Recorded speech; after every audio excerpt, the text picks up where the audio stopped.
गरीब बेटी की जादुई रोटी। रजनी, और कितनी देर लगाएगी? तेरे बापू कब से बैठे हैं, अब ले आ खाना। बस लाई माँ। रजनी को खाना लाता देखकर पिता किशन ने मुस्कुराहट से पूछा। अरे आज मेरी बिटिया ने क्या क्या बनाया है? बाबा, मैंने आपके लिए भिंडी की भुजिया बनाई है और सूखे आलू भी। फिर तो आज मैं पेट भर कर रोटी खाऊंगा।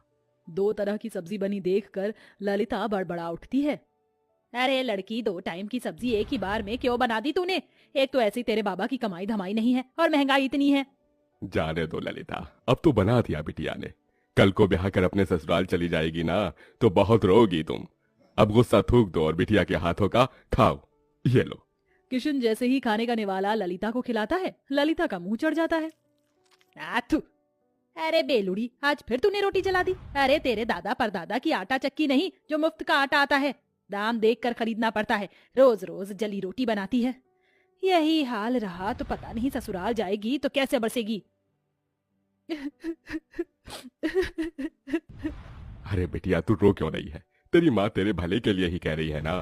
मैं क्या करूं बाबा, मैं इतनी कोशिश करती हूँ गोल रोटी बनाने की, मगर आड़ी टेढ़ी बन जाती है और जैसे जब तवे पर सेकती हूँ तो आग से जल जाती है।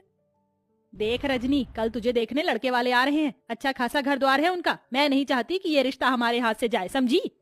अगले दिन सरस्वती अपने परिवार के साथ रजनी को देखने आती है। रजनी नजरें झुकाए हाथों में चाय नाश्ता लिए आती है। जी नमस्ते, लीजिए। भाई वाह, ये समोसे और कचौरी तो बड़ी स्वाद भरी है। ललिता जी, किसने बनाया? जी ये समोसे कचौरी सब बिटिया ने बनाया है। अरे वाह, ये तो सोने पर सुहागा हो गया। रूप की धनी तो है ही, खाना बनाने में तो हलवाई जैसा हाथ पाया है। अब तो आप शहनाई बजाने में देर मत कीजिए। मुझे अपने शुभम के लिए आपकी रजनी पसंद है। लड़के वालों के जाते ही किशन ने कहा। क्या जरूरत थी भाग्यवान उनको झूठ बोलने की, और इससे तो एक रोटी तक नहीं बनती। अगर सच बोल देती ना तो वो लोग रिश्ता तोड़कर चले जाते, और इस तरह से इसका रिश्ता कहीं नहीं लगेगा। सारी जिंदगी कुंवारी बैठी रहेगी। अगर तुम्हारे पास लाखों का दहेज देने को हो तो ढूंढ लो नौकर चाकर वाला घर। अरे शादी के बाद ससुराल जाएगी तो धीरे धीरे सीख जाएगी। थोड़े दिन में रजनी ब्याह कर ससुराल आती है, जहाँ जेठानी चंद्रलेखा हुक्म चलाते हुए बोली। देवरानी जी, तुम पहली रसोई में मटर पनीर की सब्जी, छोले और मीठे में खीर बनाना, और पूरी की जगह पर रोटी बनाना। वो क्या है ना, हम सब रोटी खाने के शौकीन हैं। ये सुनकर गरीब रजनी दुविधा में आ जाती है और जैसे तैसे पहली रसोई की रीत निभाकर सबको परोसती है। रोटी का जला हाल देखकर सरस्वती ने कहा। रजनी बहू, ये कैसी जली पकी रोटी बनाई है? भट्टी में सेक कर लाई है क्या? वही तो माँ जी, ऐसी कोयले से काली रोटी तो कुत्ता भी ना खाए। अरे मैं तो गरीब घर की ये देख कर उठा लाई थी कि गरीब की बेटी को सुखी घर परिवार मिल जाएगा। जा चंद्रलेखा बहू, तू रोटी बना ला, क्योंकि इस गरीब की बेटी की तो बस की नहीं है एक रोटी भी बनाना। और तू मेरी गरीब बहू, जा जाकर इस रोटी को बाहर फेंक दे। सास से जली कटी सुनकर रजनी रोटी लेकर बाहर चली आई। मैं इस रोटी को फेंकूंगी नहीं, क्योंकि अन्न की बर्बादी होगी। किसी जरूरतमंद को दे देती हूँ। तभी एक उम्रदार बुढ़िया उसके पास चलकर आई। बेटी, रोटी खिला दो, बहुत भूखी हूँ। ये लो अम्मा, क्षमा करना, रोटी जरा जली हुई है और मेरे पास कोई सब्जी भी नहीं। मेरी पोटली में गुड़ है, उससे खा लूंगी। बुढ़िया हबड़ हबड़ कर रोटी खाने लगती है। तभी रजनी का परेशान चेहरा देखकर वो पूछती है। बेटिया, तुम परेशान क्यों हो? अम्मा, मेरी लाख कोशिश करने के बाद भी मुझसे गोल और अच्छी रोटी नहीं बनती। मेरी जेठानी अच्छा खाना बनाती है, इसलिए रसोई पर एक अकेली उनका अधिकार जमा है। मेरी सास ने मुझे बहुत ताने दिए। तत्पश्चात बुढ़िया पोटली में से एक तवा उसे देकर बोली। ये लो बेटी, ये जादुई तवा है। इससे अब तुम्हारी सारी परेशानी टल जाएगी। इस तवे पर बनने वाली रोटी जादुई रोटी होगी। धन्यवाद अम्मा। रजनी बुढ़िया का दिया हुआ जादुई तवा घर लेकर आई और अपनी सास से निडर होकर कहा। माँ जी, रात की रसोई मैं पकाऊंगी। इस बार कोई भूल चूक नहीं होगी, वादा करती हूँ। लगता है सवेर की बेइज्जती से मेरी गरीब देवरानी का मन नहीं भरा, जो फिर जली कच्ची रोटी बनाकर नाक कटवाना चाहती है। देवरानी जी को एक मौका दे दीजिए माँ जी। ठीक है, मगर इस बार की रोटी भी तूने जली बुरी बनाई तो मैं तुझे कतई माफ नहीं करूंगी, मेरी गरीब बहू। रजनी रसोई में लग जाती है। सब्जी तो बन गई, अब फटाफट से रोटी बनाती हूँ। रजनी जैसे ही चूल्हे पर तवा चढ़ाती है, वह खरे सोने के समान चमचमाने लगता है। वह टेढ़ी मेढ़ी रोटी बेलकर तवे पर जैसे ही डालती है, रोटी जादू से एकदम गोल आकार की बन जाती है। अरे वाह, पहली बार मेरी रोटी एकदम गोल और प्यारी बनी है। मेरी जादुई रोटी, मैं चाहती हूँ कि तुम एकदम फूली बन जाओ। गरीब रजनी के कहते जादुई रोटी फूल कर गोल मटोल हो जाती है। वह सभी को रोटी परोसती है, जिसे खाकर सब दिल खोल कर तारीफ करते हैं। वाह रजनी बहू, तुम्हारी बनाई रोटी में अमृत जैसी मिठास भरी है। सचमुच रजनी, बिना सब्जी के भी रोटी बड़ी स्वाद लग रही है। सच में रजनी बहू, तेरे हाथ की रोटी खाकर तो जी ही नहीं भर रहा। जाने क्या जादूगरी भरी है तेरी इस रोटी में। धन्यवाद माँ जी।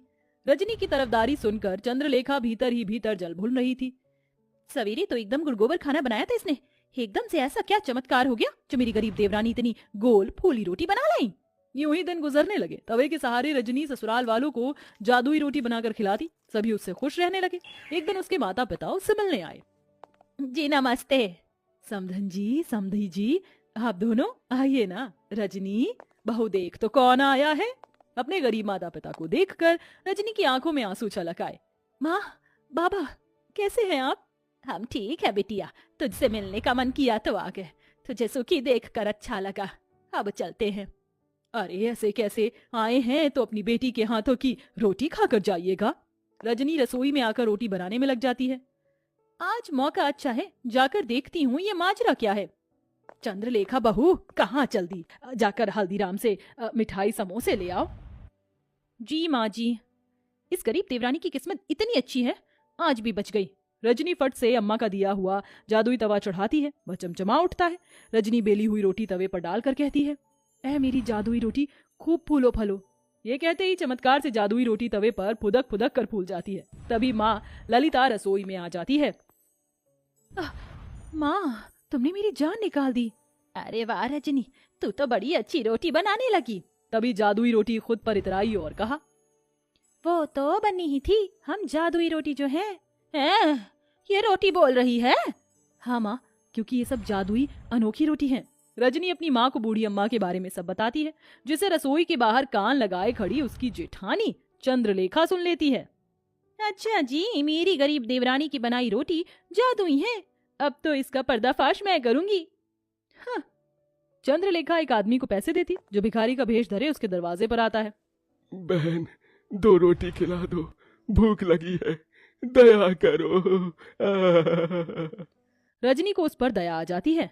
ठीक है भैया, जरा देर ठहरो, मैं रोटी लाती हूँ। रजनी रसोई में आकर रोटी बनाती है। जल्दी जल्दी से रोटी बेलकर तवे पर डालती हूँ। वो बेचारा भिखारी कितना भूखा था। चलो मेरे प्यारे तवे, जल्दी से मुझे जादुई रोटी बनाकर दे दो। इतने में चंद्रलेखा सरस्वती को लेकर रसोई में आ जाती है, जहाँ बेलन खुद ही चल रहा था और जादुई रोटी अपने आप ही बन रही थी। देखा सासू माँ, मेरी ये गरीब देवरानी जादूगरी जानती है। पता नहीं क्या टोना टोटका कर रही है, जो रोटी खुद ही बन रही है। नहीं नहीं माँ जी, जेठानी जी मुझ पर झूठा दोष लगा रही है, ये सच नहीं है। अरे मैं जो आंखों देखी देखूंगी उसे ही तो सच मानूंगी ना। रजनी बहू, तू डायन तो नहीं? नहीं माँ जी। अपनी सच्चाई का सबूत देते हुए रजनी जादुई रोटी और तवे के बारे में सब बता देती है, जिससे दूध का दूध पानी का पानी हो जाता है। इसके साथ तवे का जादू भी चला जाता है। चंद्रलेखा बहू, तुमने जलन और बैर में रजनी बहू को गलत दिखाया। और रजनी बहू तो क्या हुआ जो इस तवे का जादू चला गया? अब तुम्हें रोटी बनाना तुम्हारी सास सिखाएगी। माँ जी। रजनी रोते हुए अपनी सास के गले लग जाती है और बड़े चाव से न केवल रोटी बनाना बल्कि सब कुछ बनाना सीख लेती है।